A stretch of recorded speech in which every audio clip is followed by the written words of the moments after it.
Muy bien, vamos a comenzar. Recording in progress.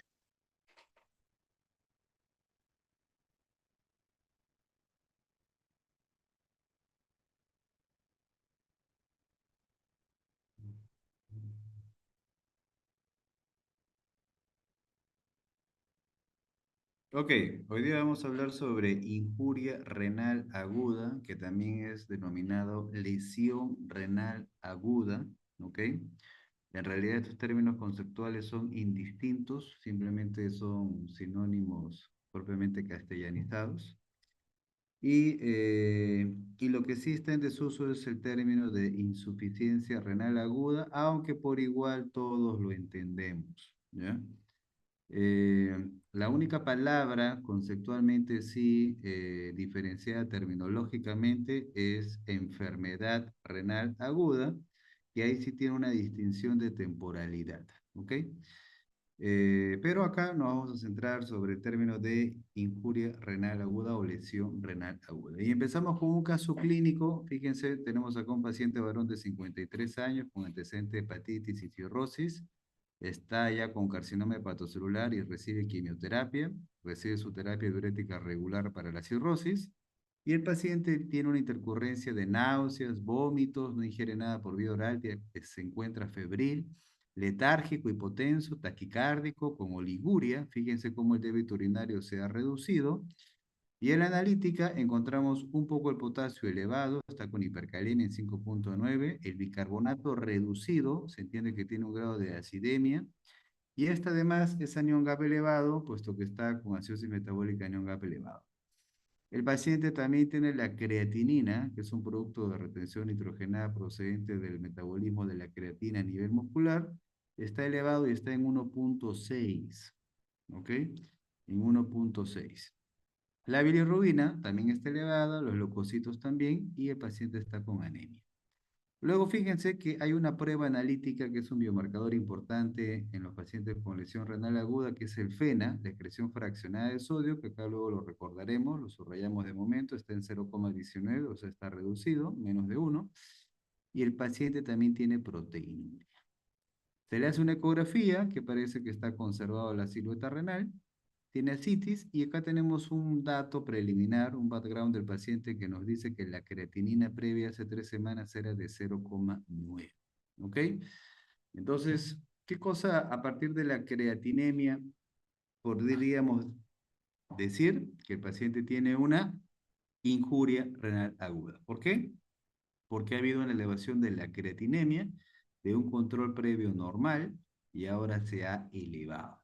¿Por qué el paciente hace una injuria renal aguda?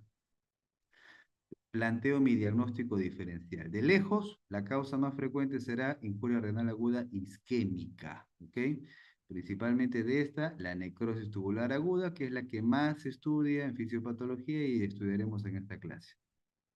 Otra será la nefrotóxica, bueno, la isquémica primero, porque el paciente, fíjense, ha estado con vómitos, ha estado aparentemente con un balance hídrico negativo, uno podría pensar que hay hipoperfusión y por eso tener injuria renal aguda isquémica, y además que esté hipotenso. Pero el diagnóstico diferencial abarca o se extiende también a la nefrotóxica, puesto que el paciente está con terapia quimioterápica, y eso normalmente algunos fármacos tienen potencialmente efecto nefrotóxico. O podría ser que el paciente tenga una injuria renal aguda asociado a la sepsis, puesto que miren que está con leucocitosis, está con fiebre, está con respuesta inflamatoria, y la sepsis también produce injuria renal aguda. O a lo mejor se trata de un síndrome hepatorrenal, porque la cirrosis eventualmente tiene como una complicación la injuria renal aguda. O a lo mejor se debe a una glomerulopatía secundaria, puesto que el paciente tiene proteinuria. O sea, ¿qué les quiero decir con esto? Que la elevación de la creatinina es muy sensible y obedece a diferentes tipos de insultos, isquémicos, tóxicos, infecciosos, hemodinámicos, etcétera. ¿Ok? Sin embargo, por supuesto que al final uno de los mecanismos será el principal responsable. Puede haber una coexistencia de mecanismos, sí, pero lógicamente siempre será uno el primordio responsable.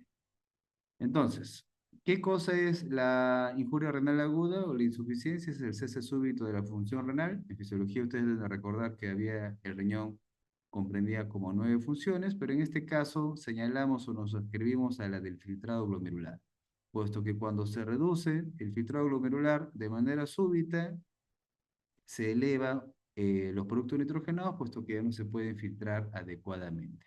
Años atrás había una multiplicidad de definiciones de qué cosa era injuria renal aguda, elevación por encima de 0,5, más de 2, aumento del 25, 50%, etcétera. Pero ya desde hace muchos años, más de una década, ya se homogenizó la definición a través de las guías internacionales CADIGO, que son las que le dan las estandarizaciones conceptuales en nefrología, y nos dijo que la definición se refiere a cuando hay una elevación de la creatinina en mayor o igual a 0,3 miligramos por decilitro en las últimas 48 horas, o si se incrementó más de 1,5 veces el valor previo, o si el paciente tiene oliguria. Señalemos esto primero, puesto que nuestro paciente tenía la creatinina en 0,9 y claramente se incrementó en más de 0,3, porque ahora está en 1,6. Así que el paciente cumple la definición de injuria renal aguda. ¿Ok? Como ven acá, esto se instala en cuestión de manera aguda, en cuestión de horas, días, y en cambio, por si acaso, cuando esta injuria o este problema renal agudo se extiende más tiempo sin superar los 3 meses, ya se le llamará enfermedad renal aguda. ¿Ok? Muy bien, acá nos adscribimos principalmente a lo primero, a la injuria renal aguda. Etiopatogénicamente, yo puedo diferenciar causas prerrenales, renales y posrenales. Prerrenales, todo lo que disminuye el volumen circulante efectivo, o sea, lo que perfunde efectivamente el glomérulo, que muy bien podría ser diferentes causas de hipovolemia, deshidratación, hemorragias, etcétera. En un primer momento son causas prerrenales. O también tengo el síndrome cardiorrenal, si ustedes tienen, por ejemplo, un problema cardíaco, ¿ok? Entonces, la menor contractibilidad y perfusión cardíaca también puede afectar la perfusión a nivel renal y generar una injuria renal aguda. Lógicamente, si hay una oclusión vascular arterial también, o algunos efectos medicamentosos como los antiinflamatorios no esteroideos, o esta terapia antihipertensiva como los IECAS o de los ARA2. ¿Ok? Causas posrenales principalmente son obstructivas y las causas renales son todo aquello que afecta el parénquima renal. ¿Ok? Entonces lo mismo estamos viendo acá, ya lo hemos dicho, prerrenal, renal intrínseca y posrenal. ¿Qué afecta, qué contenemos en el parénquima renal de las causas renales intrínsecas? Se puede afectar el vaso como en la vasculitis, el glomérulo como en la glomerulonefritis, el intersticio como en la nefritis intersticial y la causa más frecuente si se daña el túbulo, la necrosis tubular aguda. De lo cual, de lejos, la causa más frecuente es isquémica, aunque tengo también la nefrotóxica, que puede ser por causa exógena, típicamente antibióticos. Todos deben haber escuchado el efecto nefrotóxico de los aminoglucósidos, por ejemplo, o el contraste en esta era tecnocrática e imagenológica en los que los médicos a veces no piensan y solamente se centran en laboratorio o imágenes. O causas endógenas, derivado, por ejemplo, del depósito de pigmentos, por ejemplo, la misma bilirrubina en pacientes que tienen colestasis e hiperbilirrubinemia. Este pigmento se puede depositar a nivel renal y generar también injuria renal aguda, ¿no? O podría ser la mioglobina, por ejemplo, un síndrome crash, un aplastamiento de una pared en un obrero, generar ruptura, contusión, ruptura muscular y rhabdomiolisis, y esta liberación de la mioglobina genera mioglobinemia incrementada y finalmente mioglobinuria, y este depósito de la mioglobina en el túbulo va a generar este problema nefrotóxico. Algunas proteínas intratubulares pueden ser proteínas anómalas que se producen clonalmente como en algunos tumores hematológicos como en el mieloma, o algunos cristales que se depositan también a nivel renal, causa menos frecuente. Y las causas obstructivas, por frecuencia en un paciente varón, adulto, adulto mayor, será hiperplasia prostática benigna. Recuerden de que el paciente en algún momento puede dejar de orinar bruscamente, retención urinaria aguda, y viene emergencia en anuria y a veces el paciente tiene falla renal aguda. O podrían ser causas en una mujer de patología útero anexial tumoral si es que justo se comprometió ambos uréteres. Hablamos ahora de la causa más frecuente, ¿cuál hemos dicho? La necrosis tubular aguda isquémica, la NTA, en la cual fisiopatológicamente se describe una triada de daño. Daño tubular, daño endotelial o vascular e inflamación.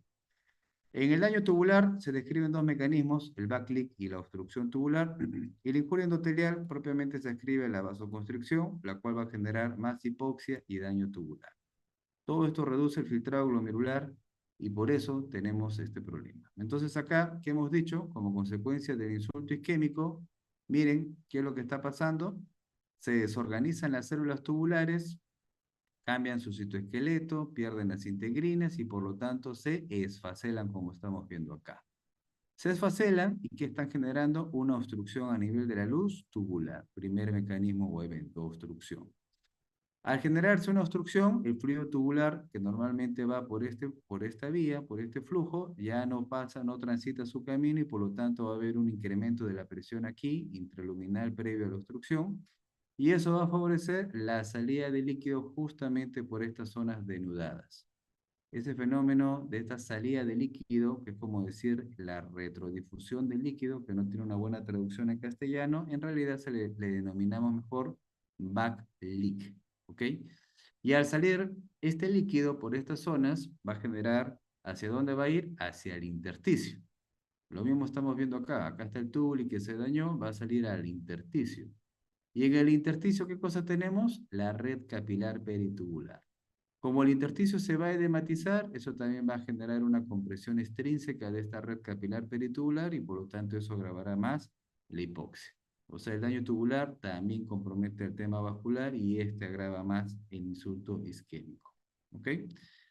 Entonces, ¿se afecta la perfusión renal? Sí, miren, recordar que la corteza hacia la médula, el flujo es mayor en la corteza, lógicamente porque predominan los glomérulos, y luego se va reduciendo el flujo sanguíneo tanto en la medular externa como en la medular interna. Y del mismo modo, la concentración de oxígeno. Pero acá subrayemos de que hay un segmento tubular, que acá lo estamos viendo, que es la par recta del segmento S3 del túbulo proximal, y la rama ascendente gruesa que en efecto coinciden con la zona de la medular externa. Este segmento es rico en mitocondrias y por lo tanto tiene una alta actividad metabólica y es mucho más sensible a la deprivación de oxígeno. Acá vemos lo mismo, mayor flujo en la corteza que en la médula, lo mismo que la concentración de oxígeno. Y cuando se produce un insulto isquémico, una hipoxia, miren, hay un mecanismo de redistribución del flujo. Por ejemplo, aumenta en la corteza, aumenta en la médula interna, pero no en la médula externa porque fue una zona mucho más sensible a la hipoxia. Acá vemos en un control normal el flujo mayor en la corteza y luego va reduciéndose progresivamente. Y acá, en cambio, fíjense cómo cambió. Si bien se redistribuye el flujo en la corteza y más en la médula interna, miren acá toda esta franja negra de la médula externa, no. Incluso esta zona ya representa una zona necrótica. Así a simple vista en la macroscopía renal de este riñón diríamos que en efecto se ha sometido a una necrosis tubular. ¿Ok? Muy bien. Y cuando tú tienes, ¿y por qué se produce esta necrosis tubular aguda isquémica? Bueno, la causa principal es justamente todo lo que genera isquemia, hipovolemia, hipoperfusión. O sea, acá estarán la hemorragia, la deshidratación severa, etcétera, ¿no? Si tú tienes una hipovolemia, se te reduce el volumen circulante efectivo, se activarán los vasoreceptores y se liberará el sistema renina-angiotensina-aldosterona, la noradrenalina, activación del sistema simpático y la adenina vasopresina. Los tres tienen efecto vasoconstrictor y que si la hipovolemia es profunda, esta respuesta vasoconstrictora será enérgica y ya comprometerá también a la arteriola aferente.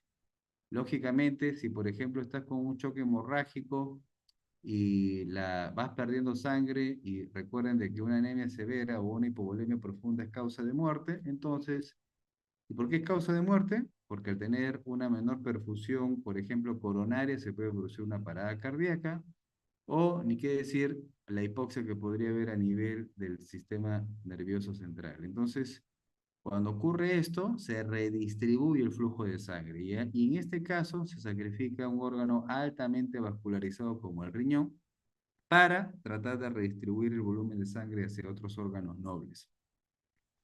Por eso que este mecanismo de vasoconstricción enérgica reduciría el filtrado glomerular y generaría también un agravamiento del daño renal isquémico hipóxico. ¿Ok? En cuanto al tema vascular, además activa factores de la coagulación, hay cambios de las propiedades reológicas. Reológicas se refiere propiamente a circulatorias.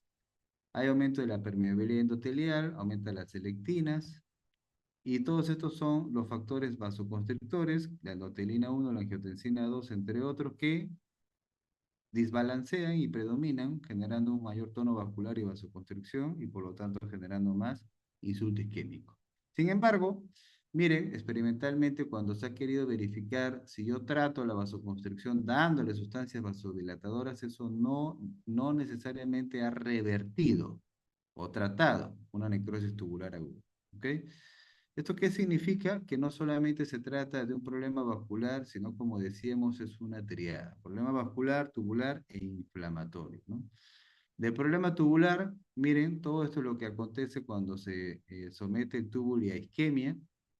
Miren, acá está el túbulo normal, perdón, acá tiene microvellosidades, que acá claramente vemos que se pierden luego del insulto isquémico hipóxico. ¿Qué más tenía? Tenía integrinas, que acá ya no las vemos, por lo tanto ya no se va a adherir a la membrana basal.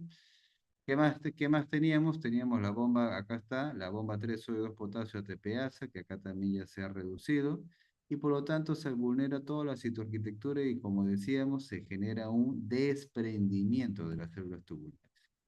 Entonces, miren, cuando un paciente padece de una lesión renal aguda, en realidad hay fases, hay un continuum patológico. Inicialmente, el mecanismo es prerrenal, porque recuerden que acá ya habíamos dicho que ya existe también una reducción del volumen circulante efectivo. O sea, cuando el paciente empieza con este sangrado, este hipovolemia, esta hemorragia, esta diarrea, deshidratación, cualquiera de las causas que generen un balance hídrico negativo, tú empiezas con una causa prerrenal. Se supone de que si tú te hidratas, te dan fluidos, tu enfermedad no es tan severa, por ejemplo, no tienes un diarrea coleriforme, entonces esta causa es tratada, reversible, se corrige, ahí queda.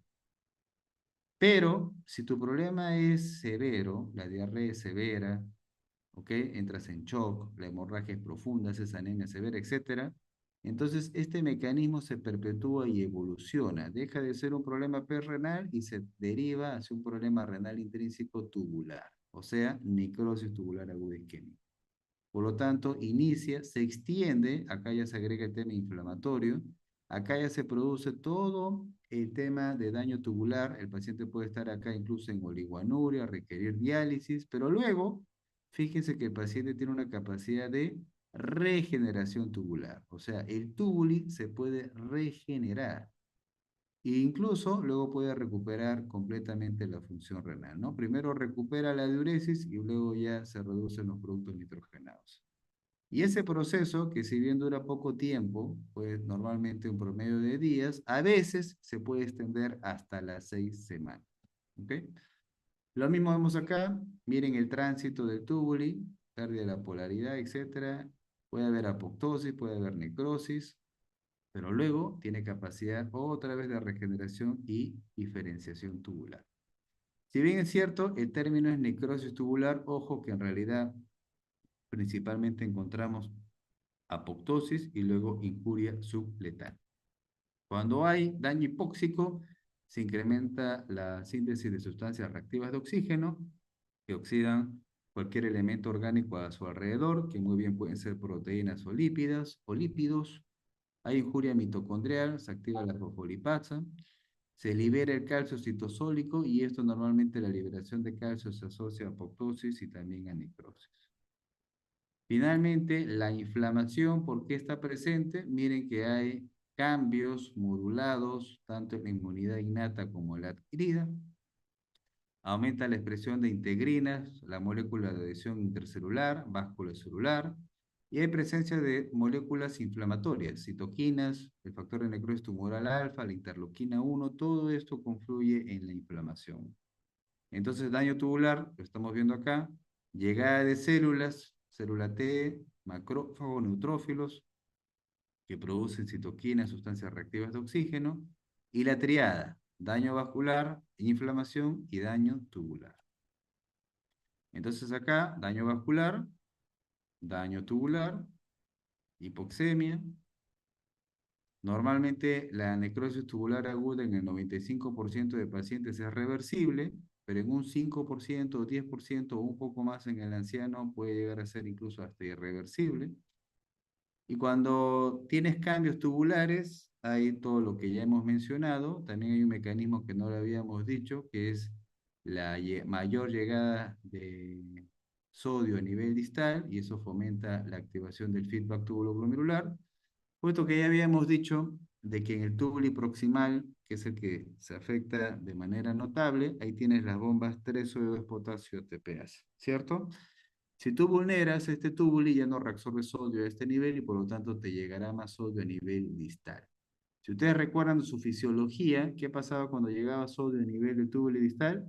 Se activaba un mecanismo que se llamaba feedback tubuloglomerular, solo que en condiciones normales, fisiológicas, ese mayor aporte de sodio a nivel distal se interpretaba como una sobrecarga salina, una mayor oferta, un mayor aporte.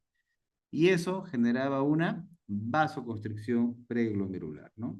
Recordarán eso, repasen su fisiología, se activaba la adenosina y se generaba una vasoconstricción, se liberaba adenosina. Acá, en cambio, desde el punto de vista fisiopatológico, esta mayor llegada de sodio, pero por defecto de su reabsorción a nivel proximal, activa el túbulo glomerular. ¿Y qué creen que va a pasar? Vasoconstricción preglomerular, y eso genera más isquemia. ¿Ok? Todo esto se asocia a disminución del filtrado glomerular. Lo único que faltaría agregar acá, el fenómeno inflamatorio, en la que hay sustancias reactivas de oxígeno, hay integrinas y hay citoquinas, como vemos ahí.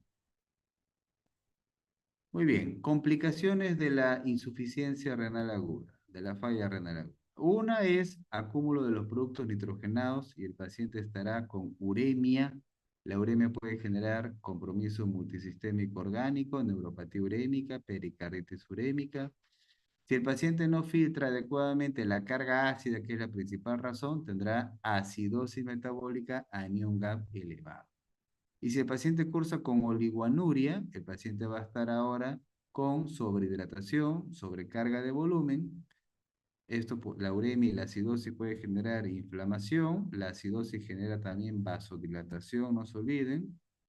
Y la sobrecarga de volumen, deben de recordar que puede producir falla cardíaca. No sorprende que un paciente con falla renal aguda haga un síndrome cardiorrenal. ¿Ok? Muy bien, esto ya lo hemos visto, la definición clásica hemos reparado acá en la primera, mayor o igual a 0,3, pero también se establecen estadios, ¿no? 1, 2, 3, ¿ok? El primero de ellos será en efecto el estadio 1, y mientras mayor gradación de incremento de la creatinina podríamos pasar a los otros estadios, ¿no? Si por ejemplo ya está en diálisis, decimos que está en estadio 3. Yo lo que les digo por ahora es que fijen el estadio 1, reconocimiento inicial. Entonces acá están las diferentes versiones que podría tener el riñón en cuanto a daño. Acá está normal, lo último es la muerte. Acá el paciente está en falla renal, probablemente requiera diálisis. Acá empezó a reducirse el filtrado glomerular, y es aquí cuando, al reducirse el filtrado glomerular, yo identifico, porque ahí es cuando recién se eleva la creatinina. Quisiera incluso detectar un biomarcador previo cuando el paciente empieza a hacer su daño, ¿ok? Así como cuando tienes una injuria miocárdica en el contexto de un infarto y haces elevación de la troponina y tú diagnosticas así de manera precoz, eh, en vez de diagnosticar cuando el paciente ya tenga una insuficiencia cardíaca por disminución o por depresión miocárdica, ¿no? Lo mismo pensaríamos nosotros acá. Y en efecto, hay varias propuestas de biomarcadores para identificar el daño, algunos más conocidos que otros, como la cistatina C o el N-gal. En cambio acá, cuando ya se reduce el filtrado glomerular, aumenta la creatinina recién, ¿no? En cuanto a biomarcadores de acá de daño, el N-gal sale identificada de los neutrófilos, y en efecto se incrementa luego de la injuria renal aguda. Miren acá, comparativamente con otras Otros contextos, incluido la enfermedad renal crónica, una infección urinaria, miren cómo se incrementa de manera marcada, pero en la injuria renal aguda. ¿Ok? Sin embargo, a pesar de que existe este biomarcador de daño, lo que sigue utilizándose más hasta ahora es la creatinina, digamos por su asociación clínica ya de compromiso de complicación del paciente. Como hemos dicho, la necrosis tubular aguda isquémica en un comienzo empieza como un daño prerrenal. Luego evoluciona a un daño renal intrínseco como la necrosis tubular aguda. Pero acá alguien podría preguntarse, doctor, entonces cuando un paciente viene con la creatinina elevada y tiene antecedente de hipovolemia, podría ser que sea tanto porque esté en una fase prerrenal o en una fase ya renal intrínseca. ¿Y cómo lo diferencio? Bueno, hay otros índices. Por ejemplo, si tu paciente está en azoemia prerrenal y todavía no tiene daño establecido orgánico a nivel estructural tubular renal, entonces tu paciente todavía tiene capacidad de compensación y reabsorbe agua y reabsorbe sodio. Por eso el sodio urinario lo encontramos reducido. Con la misma lógica entenderé por qué la osmolaridad urinaria está aumentada, porque al resolver agua, la orina se concentra. En cambio, si el paciente tiene necrosis tubular aguda, ya se afecta, se vulnera el túbulo orgánico estructuralmente y por lo tanto el sodio urinario estará aumentado, pierde su capacidad para concentrar la orina y la osmolaridad estará reducida. Pero además, subrayando este biomarcador que mencionamos al comienzo, cuando presentamos el caso clínico, que es el FENA, la excreción fraccionada de sodio en relación a la unidad, que en el caso de la azoemia prerrenal es menos de 1 y la necrosis tubular agudo es más de 1. La interpretación igual como explicaba el sodio urinario, ¿no? Si reabsorbe sodio, también puedo entender por qué la excreción fraccionada de sodio es menos de 1 en un problema prerrenal, o más de 1 en la necrosis tubular aguda. ¿Ok? Y también existe este otro biomarcador que es el índice urea-creatinina. Los dos son productos nitrogenados, los dos aumentan en la insuficiencia renal aguda. Solo que en el daño prerrenal aumenta mucho más la urea que la creatinina. Y esto es porque al momento de reabsorber agua, principalmente recuerden de que en fisiología se reabsorbe predominantemente en el túbulo proximal, y ojo que la urea, si recuerdan su metabolismo de la urea, a este nivel se concentra luego de que has reabsorbido agua. Por lo tanto, si reabsorbes más agua, también vas a reabsorber más urea. En cambio acá, el incremento es más proporcional, el incremento de urea en relación a la creatinina es menos de 21. Muy bien. Hasta ahí sería la fisiopatología de la necrosis tubular aguda. ¿Ok? ¿Tienen alguna pregunta hasta acá? Levanten la mano. Muy bien. Y luego hablaremos de otras causas posibles de otra índole. Por ejemplo, miren, asociado a sepsis. Los pacientes que tienen sepsis hacen falla renal aguda con mucha frecuencia y tienen alta mortalidad. Incluso los pacientes que tienen shock séptico, 1 de cada 2 tiene insuficiencia renal aguda. Los mecanismos, por ejemplo acá, sepsis, mecanismos de lipopolisacárido, gran negativos. Esto genera elevación de especies reactivas de oxígeno que generan daño tubular, pero por otro lado hay una formación de microtrombos que afecta también la perfusión glomerular. Otro mecanismo dispuesto es de que los pacientes que tienen sepsis y vasodilatación, esta vasodilatación afecta tanto la arteriola aferente como la eferente, pero a predominio de la eferente. Si se vasodilata más la eferente, entonces la salida será mayor que el ingreso y por lo tanto esto también reduce la presión intraglomerular y el filtrado. Así que bajo esta explicación no sorprendería el mecanismo de daño. Otros ejemplos, ya lo habíamos dicho, de las causas nefrotóxicas, de pigmentos mencionamos también, miren, la hemoglobina también puede llegar ahí por hemólisis. Ustedes cuando tuvieron su seminario de anemias hemolíticas, ¿qué se producía? Hemoglobinemia y luego hemoglobinuria. Y la hemoglobina también es un pigmento que genera daño tubular. El daño de estos pigmentos, normalmente se subrayan acá, se relaciona a la obstrucción tubular. Muy bien, y de las causas nefrotóxicas exógenas, por ejemplo acá por el contraste, en realidad los mecanismos patogénicos a veces son un poco superpuestos. También vemos acá cambios vasculares, por otro lado vemos cambios tubulares, muy similares a todo lo que ya hemos dicho, incluido el feedback tubulomedular, la obstrucción tubular, etcétera, y también cambios vasculares en relación a la vasoconstricción o por otro lado la microtrombosis. O sea, todos estos mecanismos que ya habíamos mencionado también están vinculados a la nefrotoxicidad o la nefropatía por contraste. Y en cuanto al uso de fármacos, miren, por ejemplo, ¿qué fármaco puede producir esto? Los AINES. ¿Por qué? Porque ya no puede vasodilatarse la arteriola aferente. La arteriola aferente normalmente se vasodilata gracias a la prostaglandina E2. Si el paciente está con AINE, ya no se vasodilata la arteriola aferente. ¿Y esto en qué caso sería más elocuente? Si, por ejemplo, tú eres un paciente que estás con pérdida de volumen, y si tienes una diarrea, y se supone que para compensar esto, el riñón va a vasodilatar la arteriola para que el filtrado no baje. Pero si tú justo tomaste un antiinflamatorio no esteroideo, ya vulneraste este mecanismo de compensación. Y eso genera disminución del filtrado glomerular e injuria renal aguda. Pero eso es por si acaso, es algo a veces eventual, es algo a veces idiosincrático, no es de que todos los pacientes que toman AINE, bueno, por supuesto que acabo de decir que este mecanismo sería más notorio si al mismo tiempo tuvieras una hipovolemia coexistente, ¿no? Y acá, ¿quién está generando este mecanismo? Miren qué está pasando, se está vasodilatando la arteriola eferente, los IEC, ¿no? Y al bloquear la angiotensina 2 tiene tanto acción en la arteriola aferente como en la eferente, pero a predominio del eferente, y por eso generas una vasodilatación a este nivel. Al generarse así, este es la arteriola aferente, este es el glomérulo y este es la arteriola eferente, al estar dispuesto así, la salida será mayor que el ingreso. Y por lo tanto la presión intraglomerular y el filtrado caen.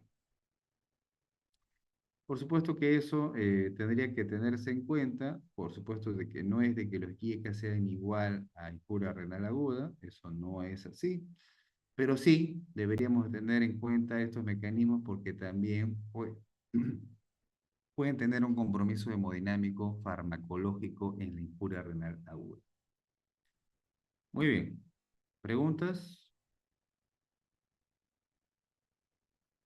Doctor, ¿puede volver a explicar cuáles eran las características con el tema de la triada? Daño vascular, daño tubular y daño inflamatorio. Eso.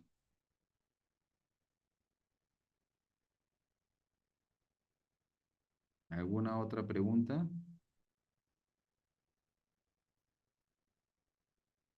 O pregúnteme algo más específico que no les quedó claro.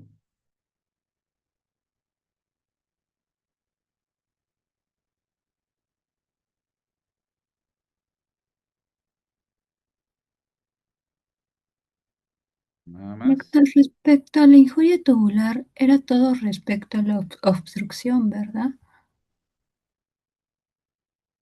La obstrucción es uno de los mecanismos de la injuria tubular. El otro es el backleak. En la necrosis tubular aguda isquémica, ¿no? En las causas nefrotóxicas también hay obstrucción tubular.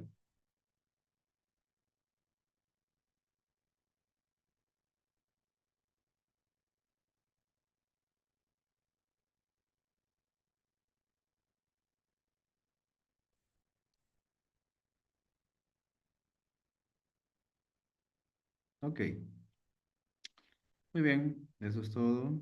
Nos vemos. La clase ya la dejé en el aula virtual. ¿Ok? Nos vemos, chao.